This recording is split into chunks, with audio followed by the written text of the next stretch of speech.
Hey guys, Resupine here, and welcome to my Let's Play of Dear Esther. So, let's start a game up. I guess those are the 4 levels in the game. So I'm not going to be doing too much commentating through this Let's Play because it's an atmospheric game. Dear Esther, and I'll stop talking. I've lost track of how long I have been here, and how many visits I have made overall. Certainly the landmarks are now so familiar to me that I have to remind myself to actually see the forms and shapes in front of me. I could stumble blind across these rocks, the edges of these precipices, without fear of missing my step and plummeting down to sea.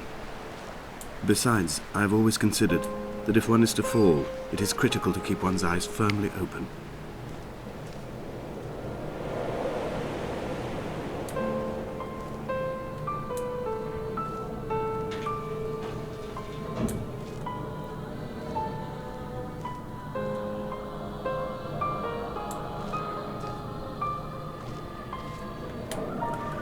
What does that say? Looks like some chemistry equation or something.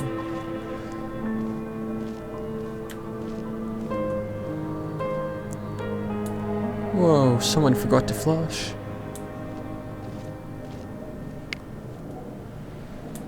Now let's check around behind the back of the building. Seems pretty empty.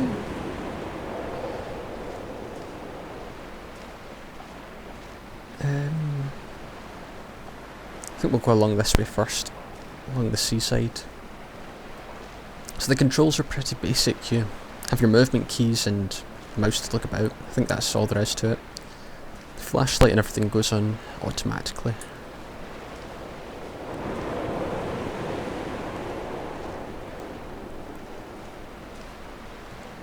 So originally this was a mod for Half-Life 2, I think. And it was just released today on Valentine's Day on Steam. So it's pretty nice.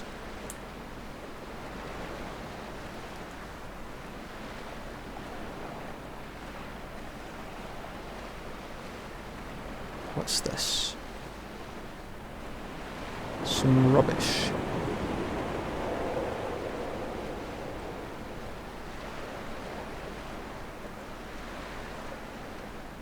So yeah, this game may not be for everyone. It's somewhat slow paced. No fighting, no action in it. There was once talk of a wind farm out here, away from the rage and the intolerance of the masses. The sea, they said, is too rough for the turbines to stand. They clearly never came here to experience the becalming for themselves. Personally, I would have supported it. Turbines would be a fitting contemporary refuge for a hermit. The revolution and the permanence. Well, I don't see any wind turbines. Maybe they were up those stairs back there. What's this drawn in the sand?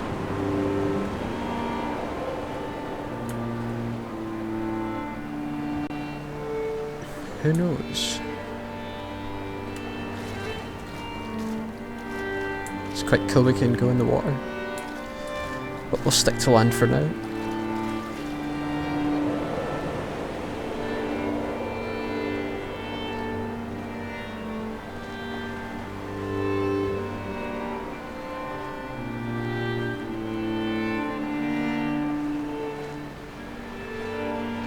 Dear Esther, I found myself to be as featureless as this ocean, as shallow and unoccupied as this bay, a listless wreck without identification. My rocks are these bones, and a careful fence to keep the precipice at bay. Shot through me caves, my forehead a mount. This aerial will transmit into me so. All overexposed, the nervous system, where Donnelly's boots and yours and mine still trample. I will carry a torch for you. I will leave it at the foot of my headstone. You will need it for the tunnels that carry me under. So I think that person that is speaking there may be the ghost. It's doesn't look like we can get up there. I guess we're going back the way.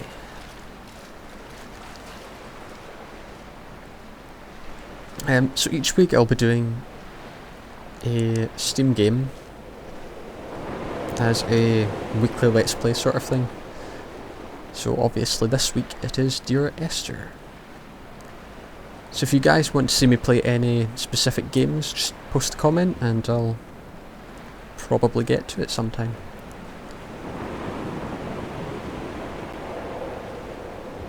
So we'll head back the way and go up those wooden stairs that we saw. Up to the wind turbine farm, I believe. And there they are.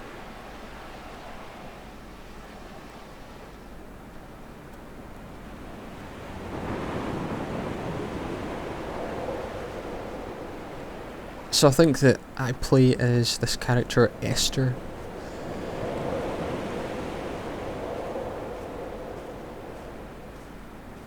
And the person that reads the letters is some dead, I don't know, lover or something.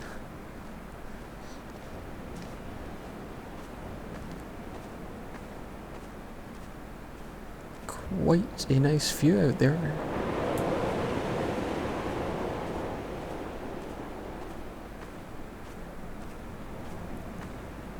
What's that way over there? Is that a cell phone tower or radio tower or something? Donnelly's book had not been taken out from the library since 1974. I decided it would never be missed as I slipped it under my coat and avoided the librarian's gaze on the way out. If the subject matter is obscure, the writer's literary style is even more so. It is not the text of a stable or trustworthy reporter. Perhaps it is fitting that my only companion in these last days should be a stolen book written by a dying man.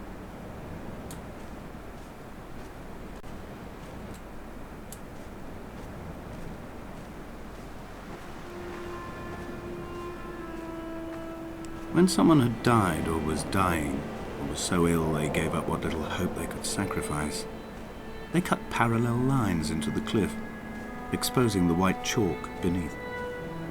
You could see them from the mainland or the fishing boat, and know to send aid or impose a cordon of protection, and wait a generation until whatever pestilence stalked the cliff paths died along with its hosts. My lines are just for this. Keep any would-be rescuers at bay. The infection is not simply of the flesh.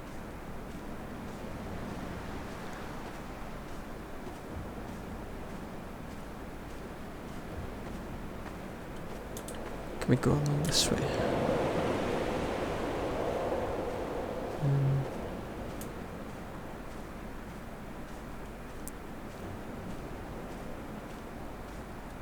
We are not like Lot's wife, you and I.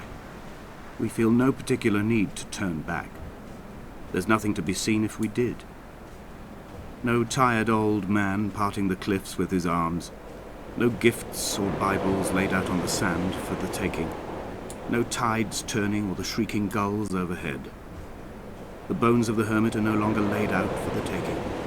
I have stolen them away to the guts of this island, where the passages all run to black, and where we can light each other's faces by their strange luminescence.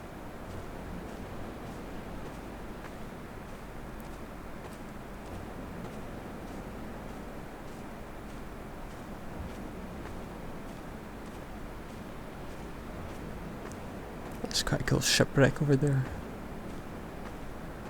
There's the lighthouse in the distance that we started at as well. Dear Esther, I met Paul. I made my own little pilgrimage.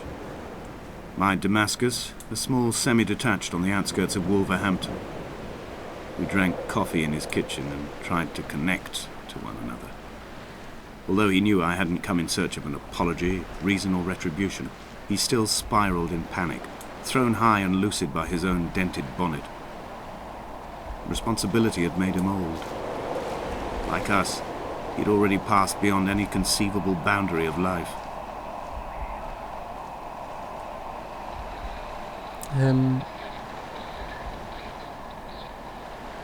Is that like a radio or something I hear? think we'll go along this way first, head over to the shipwreck and check it out. This hermit, this seer, this distant historian of bones and old bread, where did he vanish to?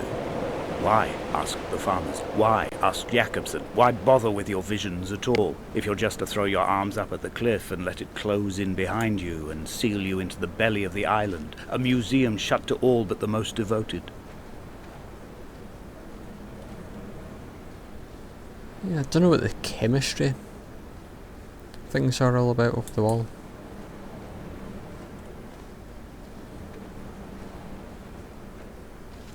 Like, not those ones obviously, but that one back there was.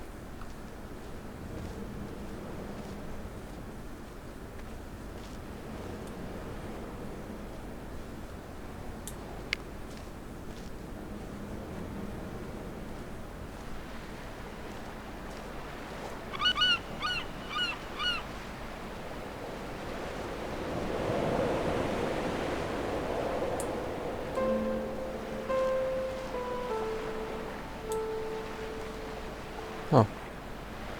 Didn't we? We went in that way, didn't we? I think we've just went round in a circle. Guess we're going up this way then.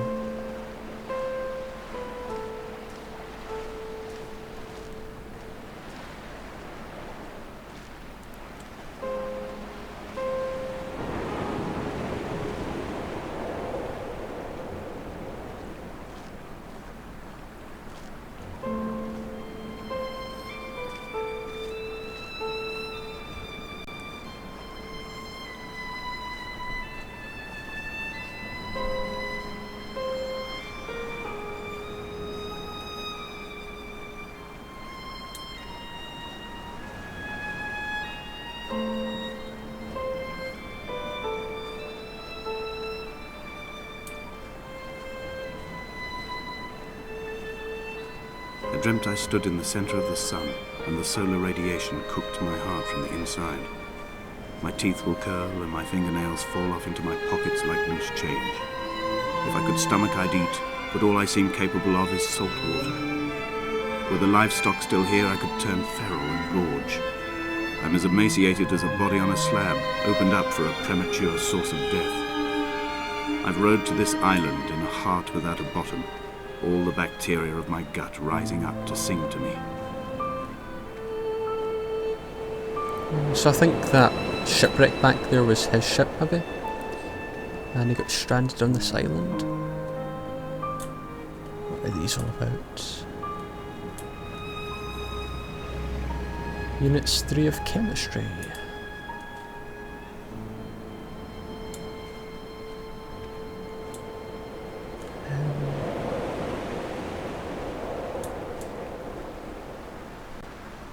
I guess we'll go up this way.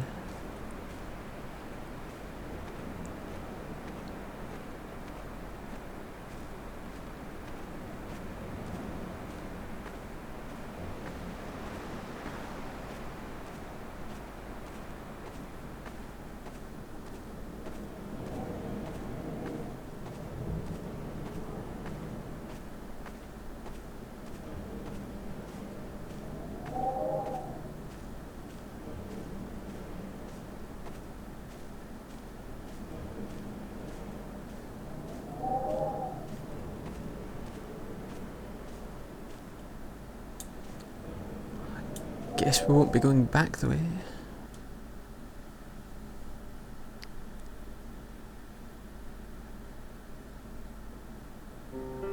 Dear Esther, I have now driven the stretch of the M5 between Exeter and Bristol over 21 times. But although I have all the reports and all the witnesses, and have cross-referenced them within a millimetre using my Ordnance Survey maps, I simply cannot find the location. You'd think there would be marks to serve as some evidence. It's somewhere between the turn-off for Sandford and the welcome brake services. But although I can always see it in my rear-view mirror, I have as yet been unable to pull ashore.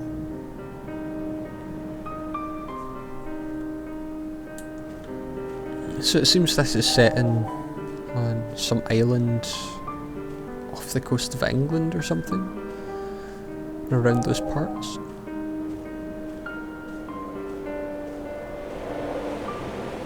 Oh, there's that shipwreck, or is that a different one? I think we'll go down and have a look at it.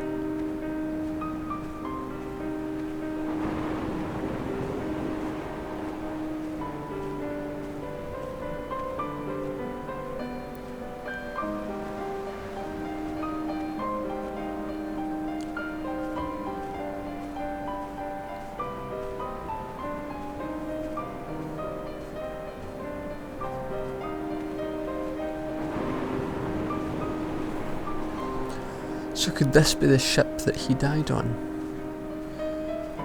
Who knows? I guess we're going to find out.